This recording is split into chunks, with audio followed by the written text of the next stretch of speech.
غالباً تم سمجھ گئے ہوگے کہ میرا اشارہ کس طرف ہے۔ موساد کی نقل و حرکت پر ہماری گہری نظر ہے۔ کچھ ہی دیر پہلے تم نے مجھ پر بلف کرنے کا جو الزام لگایا تھا، اب اس بارے میں تمہارا کیا خیال ہے؟ نارمن چلوف نے کرسی پر پہلو بدلا۔ اس نے کہا، میں نے الزام عائد نہیں کیا تھا۔ قیدیوں سے معلومات حاصل کرنے کے لیے ہر قسم کے حربے آزمائے جاتے ہیں۔ میں نے کہا، کیا تمہیں اب بھی میری صداقت پر یقین نہیں آیا؟ کیا اسرائیل کو عراق کی کیمیائی ہتھیار سازی کی صلاحیت سے خطرہ نہیں ہے؟ کیا تمہاری اور ٹورمنڈو کی عراق میں آمد کا یہ مقصد نہیں تھا کہ عراق کی ان اسلحہ ساز فیکٹریوں کا سراغ لگایا جائے جہاں کیمیائی ہتھیار تیار کیے جاتے ہیں؟ نارمن چلوف نے بھررائی ہوئی آواز میں کہا، میں اس بارے میں کوئی تبصرہ نہیں کروں گا، لیکن اگر یہ سب باتیں تمہارے علم میں تھیں تو پھر ہم پر تشدد کیوں کیا گیا؟ میں نے کہا، ابھی مزید تشدد کے لیے تیار رہو۔ تم جیسے لوگ بار بار کہاں ہاتھ آتے ہیں۔ ہماری کوشش ہوگی کہ مرنے سے قبل تم سے موساد کے بارے میں زیادہ سے زیادہ راز اگلوا لیے جائیں۔ اس کے بعد میں نے نارمن چلوف کو واپس بھجوا دیا اور کرنل نعمان نے فوری طور پر ان دونوں پر تشدد کرنے کا حکم دے دیا تھا۔ وہ کہہ رہا تھا کہ تم بلف کرنے میں کامیاب نہیں ہو سکو گے، اور تم بلف کرنے میں کامیاب ہو گئے۔ میں نے کہا، یہ تو خیر سامنے کی بات تھی۔ حیرت تو مجھے اس کی محبوبہ پر ہوئی۔ اس نے کتنی آسانی سے اس کا نام اگل دیا تھا۔ کہیں وہ ہمیں دھوکہ دینے کی کوشش تو نہیں کر رہا؟ کرنل نعمان مسکرایا، بولا نہیں، وہ بیچارہ واقعی ایلسا کی زلف گرہ گیر کا اسیر ہو گیا ہے۔ میں نے چونک کر اسے دیکھا، کہا، تم یہ بات اتنے یقین سے کیسے کہہ سکتے ہو؟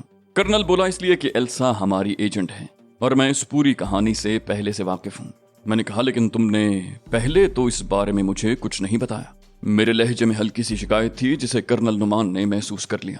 اس نے ٹھنڈی سانس لے کر کہا، میں تمہیں کیا کیا بتاؤں؟ اسرائیل میں ہمارے بہت سے ایجنٹ کام کر رہے ہیں، ان میں سے کچھ کے بارے میں تمہیں بتاؤں گا بھی، لیکن تمہیں ایلسا کے بارے میں بتانا بہت ضروری تھا۔ اس سے پہلے تو خیر موقع نہیں مل سکا تھا، تاہم یہ ممکن نہیں تھا کہ ہم تمہیں اس سے بے خبر رکھتے۔ نارمن چلوف کے بارے میں معلومات فراہم کرنے میں ایلسا نے بھی اہم کردار ادا کیا ہے۔ میں نے کہا، ایلسا کے بارے میں مجھے زیادہ سے زیادہ باتیں بتاؤ۔ وہ کون ہے؟ اصل ایلسا کہاں ہے اور اصل ایلسا سے اس کی تبدیلی کیوں کر ممکن ہوئی؟ کرنل بولا، یہ تبدیلی آسٹریلیا میں ہوئی تھی۔ ایلسا آسٹریلین نژاد یہودی ہے۔ وہ اتفاقاً ہی ہمارے ایک آدمی کی نظر میں آئی تھی۔ اس نے ہمیں مطلع کیا تھا کہ اس کی شکل ہماری ایک ایجنٹ ذریحہ سے ملتی ہے۔ یہ اطلاع ملنے پر ہم نے غور کرنا شروع کیا کہ اس مشابہت سے کس طرح فائدہ اٹھایا جا سکتا ہے۔ اگلی اطلاع یہ ملی کہ ایلسا آسٹریلیا چھوڑ کر اسرائیل منتقل ہونے کی تیاریاں کر رہی ہے۔ چنانچہ ہم نے فیصلہ کیا کہ اس کو ذریحہ سے تبدیل کر دیا جائے۔ چونکہ اس کی کوئی سرکاری حیثیت نہیں تھی، اس لیے ہم نے بآسانی اپنا کام کر دکھایا۔ یہ تبدیلی عین اس روز عمل میں آئی تھی جس روز ایلسا اسرائیل کے لیے روانہ ہونے والی تھی۔ پلاسٹک سرجری کے ذریعے ذریحہ کو مستقل طور پر ایلسا کا روپ دے دیا گیا۔ میں نے کہا، تو یہ ایلسا یا ذریحہ نارمن چلوف پر ڈورے ڈالنے میں کس طرح کامیاب ہوئی؟ کرنل نعمان نے کہا، اسے صرف ایلسا کہو۔ بھول جاؤ کہ دنیا میں ذریحہ نام کی کوئی لڑکی بھی موجود ہے۔ ہم نے ایلسا کو کوئی مشن نہیں سونپا تھا۔ اس کا کام صرف اتنا تھا کہ اسرائیل کی ایک عام شہری کی طرح وہاں رہتی۔ اب یہ بھی اتفاق ہی تھا کہ نارمن چلوف نے اس کے برابر والے فلیٹ میں رہائش اختیار کر لی۔ میں نے حیرت سے کہا، اوہ، تو وہ دونوں پڑوسی ہیں؟ کرنل بولا، ہاں، اسی بنا پر ایلسا اس پر ڈورے ڈالنے میں کامیاب ہو سکی۔ ہم نے اسے سختی سے ہدایت کی تھی، خود پر شبہ کرنے کا موقع کبھی نہ دے۔ نارمن چلوف نے بھی ایلسا کو اپنی حقیقت سے باخبر نہیں کیا۔ ہمیں توقع تھی کہ ہمیں ایک نہ ایک دن اس سے ایلسا کے ذریعے مفید معلومات حاصل ہو جائیں گی، لیکن اس سے قبل ہی وہ گرفتار ہو گیا۔ میں نے کہا، پرواہ مت کرو، ایلسا اب بھی کارآمد ہے، بس اسے یہ بتانا ہوگا کہ نارمن چلوف کی جگہ کسی اور نے لے لی ہے۔ میں دیکھوں گا کہ اس سے کیا کام لیا جا سکتا ہے۔ کرنل نعمان نے کہا، اس بات کا تو اسے علم ہے کہ نارمن چلوف کس مہم پر عراق آیا تھا اور یہاں گرفتار ہو گیا ہے۔ میں نے کہا، یہ تو اور بھی اچھی بات ہے۔ اچانک اس کے سامنے پہنچ کر میں اس کے اعصاب کی مضبوطی کا بھی اندازہ کر سکوں گا۔ کرنل نعمان نے کہا، ان سب چکروں میں پڑھ کر دوپہر کے کھانے کا وقت بھی گزر چکا ہے، اس وقت میرے ساتھ ہی کھانا کھا لو۔ میں نے دفتن چونک کر کہا، نہیں، میں کھانا اپنے کمرے میں ہی کھاؤں گا۔ اور ہاں، مریم برنسٹین کے لیے بھی تم نے کچھ سوچا؟ وہ بولا، ہاں، میں نے اس معاملے میں غور کیا ہے۔ وہ سزا سے بچنا چاہتی ہے، اور دوسری بات یہ ہے کہ وہ قصوروار بھی نہیں ہے، اس لیے میں نے اسے ایک رعایت فراہم کرنے کا فیصلہ کیا ہے۔ میں نے حیرت سے کرنل کو دیکھا، کہا، کیا تم اسے واقعی کوئی رعایت فراہم کر سکتے ہو؟ وہ بولا، زیادہ تو نہیں، صرف اتنی کہ ہم اسے آخری وقت سزا کے کرب سے بچا لیں۔ میں نے فیصلہ کیا ہے کہ اسے زہر فراہم کر دوں گا، تاکہ، میں نے زہریلے لہجے میں کہا، تاکہ وہ خودکشی کر سکے۔ یہی کہنا چاہتے ہو؟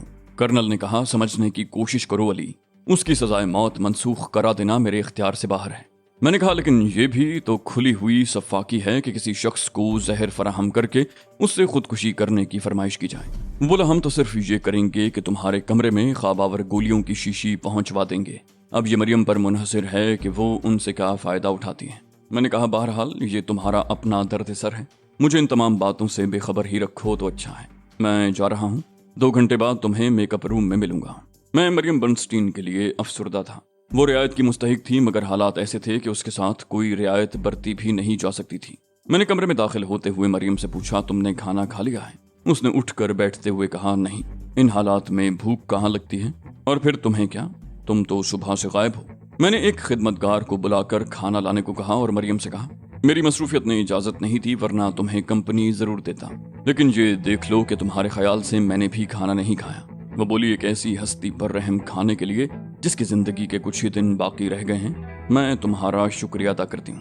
میں نے کہا تم اسرائیل کی پارلیمنٹ کی رکن ہو، عام دنوں کے برعکس تمہیں عامیانہ گفتگو سے گریز کرنا چاہیے۔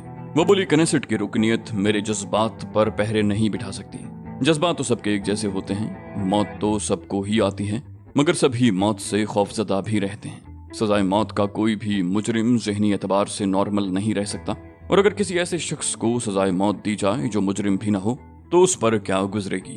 میں نے ایک ٹھنڈی سانس لے کر کہا کاش میرے اختیار میں کچھ ہوتا تو میں تمہیں سزائے موت سے بچا لیتا۔ میں نے کھانے کی ٹرے پر نظریں جما دیں جو ملازم لگا گیا تھا۔ میں نے کہا آؤ کھانا کھا لو۔ مریم نے بے رخی سے کہا تم ہی کھاؤ، مجھے بھوک نہیں محسوس ہو رہی۔ میں نے کہا زندہ رہنے کے لیے کھانا ضروری ہے، تمہیں دوسروں نے سزا دی ہے، تم خود کیوں اپنے آپ کو سزا دے رہے ہو؟ وہ بولی تم کھاؤ، جب مجھے بھوک ہوگی تو میں خود ہی کھا لوں گی۔ میں نے طویل سانس لے کر کہا ٹھیک ہے، تم نہیں کھاؤ گی تو میں بھی نہیں کھاؤں گا۔ مریم بڑی تلخی سے مسکرائی، بولی کیوں میری وجہ سے خود پر ظلم کر رہے ہو؟ میں نے کہا میں کسی کی وجہ سے کسی پر ظلم کرنے کا قائل نہیں ہوں، خود پر کیا ظلم کروں گا؟ وہ بولی مجھ پر ترس کھاؤ علی، مجھے کسی کی ہمدردیوں کی ضرورت نہیں ہے۔ میں نے کہا میں ترس نہیں کھا رہا مریم، اور نہ ہی یہ ہمدردی ہے، میرا تو عام حالات میں بھی یہی رویہ ہوتا ہے۔ تم پر جذباتی کیفیت طاری ہے اس لیے ہر بات کو اسی رنگ میں دیکھ رہی ہو۔ ذرا غور کرو اگر میں تمہاری جگہ ہوتا اور تم میری جگہ ہوتی تو تمہارا رویہ میرے ساتھ کیا ہوتا؟ مریم سوچ میں پڑ گئی، کچھ دیر بعد بولی میری سمجھ میں کچھ نہیں آتا۔ میں نے کہا سوچنے کا کام بعد میں کرنا، پہلے کھانا کھا لو، کھانا ٹھنڈا ہو رہا ہے۔ وہ جھنجھلا کر بولی تم بہت ضدی ہو، کسی صورت پیچھا ہی نہیں چھوڑتے۔ میں نے اس کا ہاتھ پکڑ کر کھینچتے ہوئے کہا چلو اٹھو، میرا بھوکا رہنے کا کوئی ارادہ نہیں ہے۔ وہ پیر پٹکتی ہوئی باتھ روم گئی اور ہاتھ دھو کر آ گئی۔ بولی تم انتہائی خود غرض آدمی ہو۔ میں نے اس کی پلیٹ میں سالن ڈالتے ہوئے کہا تمہارے اس بیان سے مجھے بالکل اختلاف نہیں ہے۔ وہ کھسیانے انداز میں ہنس دی، بولی ڈھیٹ بھی بہت ہو۔ میں نے سنجیدگی سے کہا تمہیں کھانا کھلانے کے لیے اس کے علاوہ اور بھی بہت سے خطابات قبول کر سکتا ہوں۔ وہ مجھے غور سے دیکھتے ہوئے بولی اتنی محبت کرتے ہو مجھ سے؟ میں نے کہا تمہارے خیالات کی قدر کرتا ہوں، آدمیوں کے درمیان نظریات کا فرق ہی تو ہوتا ہے ورنہ تو سب ایک جیسے ہوتے ہیں۔ میں نے محسوس کیا کہ میرے جواب پر وہ کچھ مرجھا سی گئی ہے، لیکن وہ کھانا کھاتی رہی۔ کھانے کے بعد میں مزید کچھ دیر اس کے ساتھ باتیں کرتا رہا۔ میں ہر طرح سے اس کی دل جوئی کرنا چاہتا تھا، اگرچہ اس طرح اس کی سزائے موت میں کوئی کمی نہ ہوتی مگر کم از کم میں تو اپنے ضمیر پر کوئی بوجھ محسوس نہ کرتا۔ میں جانتا تھا کہ یہ دل کا بہلاوا ہے، لیکن کبھی کبھی دل کو بہلانا ہی پڑ جاتا ہے، نہ بہلایا جائے تو اس کے مچل جانے کا خطرہ ہوتا ہے۔ 2 گھنٹے بعد میں نے میک اپ روم پہنچ کر نارمن شلوف کا روپ دھارنے کی تیاریاں شروع کر دیں۔ کچھ دیر بعد کرنل نعمان بھی وہیں پہنچ گیا۔ وہ اپنے ساتھ نارمن شلوف کی آواز کی کیسٹ بھی لایا تھا۔ اس نے کیسٹ ٹیپ ریکارڈر میں لگا دی۔ میں نے نارمن شلوف کی آواز کی نقل اتارتے ہوئے کہا یہ فیصلہ تمہیں کرنا ہے کرنل کہ مجھے یہ کیسٹ سننے کی ضرورت ہے یا نہیں۔ کرنل نعمان چونک پڑا۔ اس نے انتہائی حیران ہو کر کہا او خدا کے بندے، آخر تم کیا بلا ہو، اتنی جلدی تم نے اس کی آواز کی اتنی کامیابی سے نقل کیسے اتار لی؟ میں نے ہنس کر کہا انہی کرتبوں کی وجہ سے اب تک بچا ہوا ہوں ورنہ کب کا کام آ چکا ہوتا۔ وہ بولا اتنی کامیابی سے کسی کی آواز کی نقل اتار لینا ناقابل یقین سی بات لگتی ہے۔ میں نے کہا تم نے نارمن شلوف اور ٹورمنٹو پر تشدد شروع کروا دیا؟ وہ بولا ہاں ان دونوں پر تشدد شروع ہو چکا ہے اور تمہاری ہدایت کے بموجب ہنٹروں اور بیدوں سے ان کی کھالیں اتارنے کی کوشش کی جا رہی ہے۔ میں نے سر ہلاتے ہوئے مطمئن انداز میں کہا نہایت مناسب کوششیں کی جا رہی ہیں، ان کی خوراک پر بھی خاصی توجہ دینے کی ضرورت ہے۔ 3 روز تک ان پر تشدد جاری رہنا چاہیے، اس دوران انہیں کم سے کم خوراک دی جائے تاکہ اسپتال پہنچنے کے بعد بھی ٹورمنٹو کی قوت بحال ہونے میں چند روز لگ جائیں۔ ان 3 دنوں کے دوران میں نارمن شلوف کے چہرے کا ماسک تیار کر لوں گا، کرنل نعمان نے میری نقل اتارتے ہوئے کہا، اور اس دوران میں ٹورمینڈو سے مزید کارآمد معلومات حاصل کر لوں گا۔ میں ہنس پڑا، کہا ہاں، اپنا کام نکالنے کے لیے ہم لوگوں کو اسی قسم کے طریقے اختیار کرنے پڑتے ہیں۔ وہ بولا، تم بہت تیزی سے سوچتے ہو اور اسی تیزی سے عمل بھی کرتے ہو۔ تم سے میں نے کم از کم ایک بات ضرور سیکھی ہے۔ میں نے پوچھا، وہ کیا؟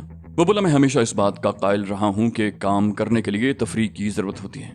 جو لوگ تفریح نہیں کرتے، کام انہیں کھا جاتا ہے۔ تم نے مجھ سے اس کے بالکل برعکس بات کی اور میں نے اسے غلط سمجھا، لیکن جب میں نے غور کیا تو معلوم ہوا کہ تمہاری بات درست ہے۔ جو لوگ تفریح کرتے ہیں وہ کام کو کام سمجھ کر کرتے ہیں، اور جو لوگ کام کو کام سمجھ کر کرے وہ کبھی حقیقی کامیابی حاصل نہیں کر سکتا۔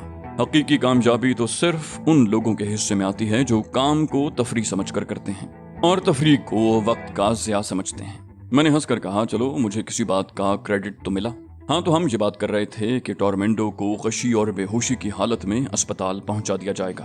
جب اس کی آنکھ کھلے گی تو میں نارمن شلوف کے میک اپ میں اس کے ساتھ ہی موجود ہوں گا اور اسی کی طرح پٹیوں سے جکڑا ہوا ہوں گا۔ وہ بولا، ان باتوں کی طرف سے بالکل بے فکر رہو، میں اچھی طرح سمجھتا ہوں کہ مجھے کیا کرنا ہے۔ میں نے کہا، یہ تو ابتدا ہے کرنل، اصل کھیل تو اسپتال سے شروع ہوگا۔ کرنل نعمان نے مسکرا کر کہا، اور اس کھیل میں ہمارا کوئی حصہ نہیں ہوگا۔ میں نے کہا، فرار ہونے کا منصوبہ تم بناؤ گے؟ منصوبے کی بجائے اسے ڈرامہ کہنا زیادہ مناسب ہوگا۔ اس ڈرامے کی ہدایت کاری کے فرائض تو تمہیں ہی سر انجام دینے ہوں گے۔ کرنل نعمان نے پلکیں جھپکائیں، بولا، کمال ہے، میں تو سمجھ رہا تھا کہ منصوبہ تم خود بناؤ گے۔ میں نے کہا، منصوبہ تو میں بنا لوں گا، مگر اس کے لیے بہت مغز ماری کرنی پڑے گی۔ وہ بولا، میں سمجھ رہا تھا کہ اسپتال سے فرار ہونے والی تجویز پیش کرتے وقت تمہارے ذہن میں کوئی خاص منصوبہ ہوگا۔ میں نے کہا، وہ تو میں نے صرف اس خیال سے کہا تھا کہ یہاں سے فرار ہونے کی بنسبت اسپتال سے فرار ہونا زیادہ آسان ہوگا۔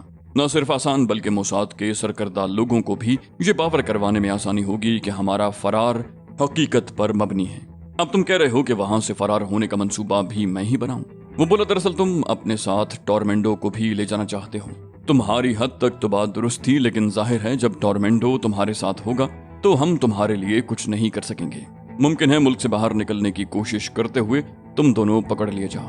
یہ خدشہ بھی ہے کہ اس سے قبل ہی تم کسی مصیبت میں نہ پھنس جاؤ۔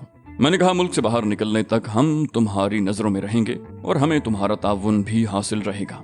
اسپتال سے فرار ہونے کے لیے کوئی پیچیدہ منصوبہ بنانے کی ضرورت نہیں پڑے گی۔ ہم کوئی بھی آسان اور سادہ سا طریقہ منتخب کر لیں گے۔ وہاں سے نکل کر میں اور ٹورمینڈو آرتھر کے پاس پہنچیں گے۔ اس طرح نہ صرف عراق سے نکلنے کے لیے ہمیں ذاتی طور پر جدوجہد نہیں کرنی پڑے گی، بلکہ آرتھر موساد کے ہیڈ کوارٹر کو بھی صورتحال سے آگاہ کر دے گا۔ گویا ہمارے اسرائیل پہنچنے سے قبل ہی موساد والے ہمارے فرار کو ذہنی طور پر قبول کر چکے ہوں گے اور ہمیں زیادہ وضاحتیں پیش نہیں کرنی پڑیں گی۔